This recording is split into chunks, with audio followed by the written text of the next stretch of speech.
ഷിരൂരിൽ വീണ്ടും പുതിയ സിഗ്നൽ. ഇന്ന് 11ാം ദിവസവും അർജുനെ കണ്ടെത്താനുള്ള തെരച്ചിൽ പുരോഗമിക്കുമ്പോഴാണ് നദിയിൽ നിന്നും വീണ്ടും ഒരു പുതിയ സിഗ്നൽ ലഭിക്കുന്നത്.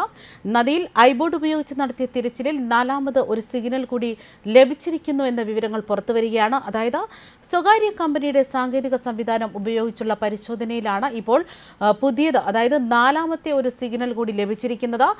ഗംഗാവലി നദിയുടെ ഏറ്റവും മധ്യത്തിലായി രൂപപ്പെട്ടിരിക്കുന്ന മൺകൂനയുമായി ചേർന്നാണ് ഇങ്ങനൊരു സിഗ്നൽ ലഭിച്ചിരിക്കുന്നത്. അത് തീർച്ചയായും ട്രക്കിൻ്റേത് തന്നെയാകാം എന്ന് തന്നെ സ്വകാര്യ കമ്പനി അറിയിക്കുന്നു.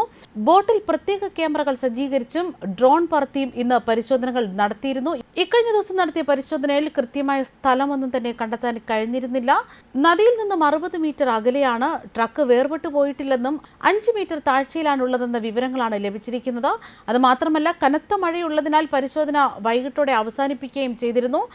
നാവികസേന, കരസേന, NDRF എന്നിവർ ചേർന്നാണ് ബോട്ടിൽ പോയി ആഴത്തിലുള്ള പരിശോധനയൊക്കെ നടത്തിയത്. അതേസമയം നേവിയുടെയും ആർമിയുടെയും ഐബോർഡ് സംഘത്തിൻ്റെയും ഒക്കെ സംയുക്ത തിരച്ചിലിൽ കാര്യമായ പുരോഗതി ഉണ്ടാകാത്തതിനാൽ ഇനി എന്ത് വേണം എന്നതിൽ നിർണായകമായ യോഗം നടക്കുമെന്ന വിവരങ്ങളും പുറത്തുവരികയാണ്.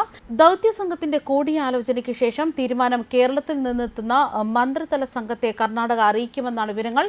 അതേസമയം ബൂം എക്സ്കവേറ്റർ പരിശോധനയിൽ ചായക്കടയുടെ ഭാഗങ്ങൾ കണ്ടെത്തിയിട്ടുണ്ട്. ഈ പ്രദേശത്ത് ഇക്കഴിഞ്ഞ ദിവസം രാത്രി തൊട്ട് കനത്ത മഴയും കാറ്റുമുണ്ട്. ഉത്തര കന്നഡ ജില്ലയിൽ ഇന്നു മുതൽ 3 ദിവസം ഓറഞ്ച് അലർട്ടും പ്രഖ്യാപിച്ചിരിക്കുന്നു. അതേസമയം ഇക്കഴിഞ്ഞ ദിവസം ഐബോർഡ് ഡ്രോൺ പരിശോധന വൈകുവോളം തുടർന്നിരുന്നു. എന്നാൽ മനുഷ്യ സാന്നിധ്യം കണ്ടെത്താനായിട്ടില്ല. അതേസമയം മണ്ണിടിച്ചിൽ കാണാതായ ലോറി ഡ്രൈവർ അർജുനായുള്ള തിരച്ചിൽ ഇപ്പോഴും നീളുകയാണ്. തിരച്ചിലിൻ്റെ 11ാം ദിവസമായ ഇന്ന് ലോറിയിൽ അർജുൻ ഉണ്ടോ എന്ന കാര്യമായിരുന്നു പരിശോധിച്ചത്.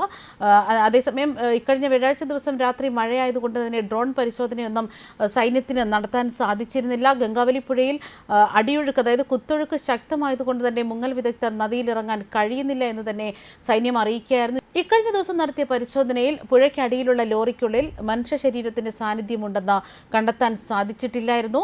ലോറിയുടെ ക്യാബിൻ തകർന്നിട്ടില്ല എന്ന് തന്നെ ഡ്രോൺ പരിശോധനയിൽ കണ്ടെത്തിയെന്നാണ് വിവരങ്ങൾ പുറത്തുവന്നത്. ലോറിയുടെ ക്യാബിനും പിൻവശവും വേർപെട്ടിട്ടുണ്ടെങ്കിൽ ഇത് സംബന്ധിച്ച് എന്തെങ്കിലും സൂചന ലഭിക്കേണ്ടതാണ്. അത്യാധുനിക സൗകര്യങ്ങളോട് കൂടിയ ബെൻസ് ലോറിയാണ് അർജുൻ ഓടിച്ചിരുന്നത്. ക്യാബിൻ എന്ത് സംഭവിച്ചാലും തകരില്ല എന്ന് തന്നെയാണ് ലോറി ഉടമയും ആവർത്തിക്കുന്നത്. അപകടം സംഭവിച്ചപ്പോൾ അർജുൻ അകത്തായിരുന്നോ അതോ പുറത്തായിരുന്നോ എന്ന കാര്യത്തിൽ ഇപ്പോഴും സംശയം നിലനിൽക്കുകയാണ്. ലോറിയുടെ GPS പ്രകാരം മണ്ണിടിച്ചിലുണ്ടായ സമയത്ത് എഞ്ചിൻ ഓണായിരുന്നു. അർജുൻ അകത്തുണ്ടായിരുന്നുവെങ്കിൽ ക്യാബിൻ ലോക്കായിട്ടുണ്ടാകും. അങ്ങനെയെങ്കിൽ അകത്ത് കുടുങ്ങിപ്പോയിട്ടുണ്ടാകും. ഇനി മറിച്ചാണെങ്കിൽ അർജുൻ ഒഴുകിൽപ്പെട്ടു പോകാനുള്ള സാധ്യതയും തള്ളിക്കളയാനാകില്ല. അതേസമയം അർജുൻ ലോറിയുടെ ക്യാബിനകത്തുണ്ടെന്ന് ഉറപ്പില്ല എന്ന് തന്നെ രക്ഷാദൗത്യത്തിന് നേതൃത്വം നൽകുന്ന റിട്ടയർഡ് മേജർ ജനറൽ ഇന്ദ്രപാൽ നമ്പ്യാറും ഇക്കഴിഞ്ഞ നാളിൽ പറഞ്ഞു. ക്യാബിൻ വേർപെട്ടു പോകാൻ സാധ്യതയില്ലെന്ന് തന്നെ മെഴ്സിഡസിലെ വിദഗ്ധർ പറയുന്നെങ്കിലും ഇതൊക്കെ സാധ്യത മാത്രമാണെന്നും അദ്ദേഹം പറയുകയാണ്. റോഡിൽ നിന്നും 60 മീറ്റർ ദൂരത്ത് പുഴയിലാണ് നിലവിൽ ലോറിയുള്ളത്. പുഴയിലേക്ക് 5 മീറ്റർ താഴ്ചയിലാണിത്. ബെലഗാവിയിൽ നിന്നും തടിയുമായി വരുമ്പോഴാണ് അർജുന്റെ ലോറി അപകടത്തിൽപ്പെടുന്നത്.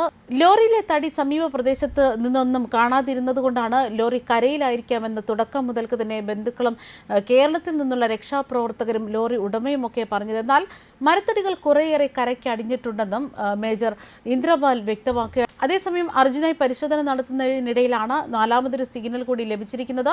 പ്രദേശത്ത് കനത്ത മഴ വെല്ലുവിളിയായി തന്നെ തുടരുന്നുണ്ട്.